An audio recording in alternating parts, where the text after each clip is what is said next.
All right, let's shift our focus now with the European Union formally initiating Ukraine's accession talks. Soldiers and lawmakers alike reflect on the country's decade-long journey to officially become part of the bloc. Well, one such story is that of Yegor Sobolev, a veteran of Ukraine's 2014 uprising, who is now soldier fighting against Russian forces that launched an invasion on Ukraine in February 2022. For Sobolev, the beginning of formal accession negotiations come full circle after a decade of the nation trying to embrace and cement European values. Being a member of the European Union is a critical step in establishing an identity for Ukraine, and that still grapples with remnants of its Soviet past. I think that from the point of view of courage, will and the ability to stand up for one's values, we are already inside the European Union and we can share this knowledge.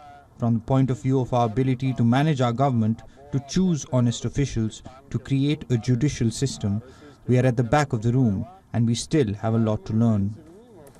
But why has this been a 10-year-long struggle for Ukraine? Well, the revolution of 2014 is known as the Euromaidan revolutions, which was a series of protests and clashes that began in November 2013. The mass demonstrations were triggered in response to Ukraine's then president Viktor Yanukovych's decision to suspend its association agreement with the European Union.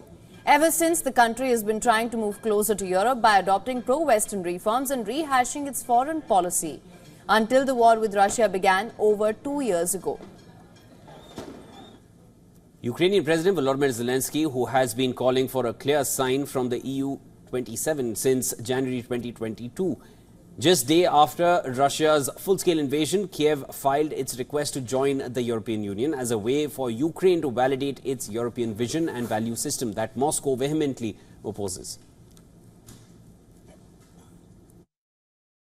We asked the European Union to admit Ukraine immediately, according to the new special procedure. We are grateful to the partners who stand with us, but our goal is to be with all Europeans and, most importantly, to be equal. I'm sure that's fair. I'm sure we deserve it. I'm sure it is possible. While talks beginning today mark a significant development, Ukraine still faces a lengthy path to accession.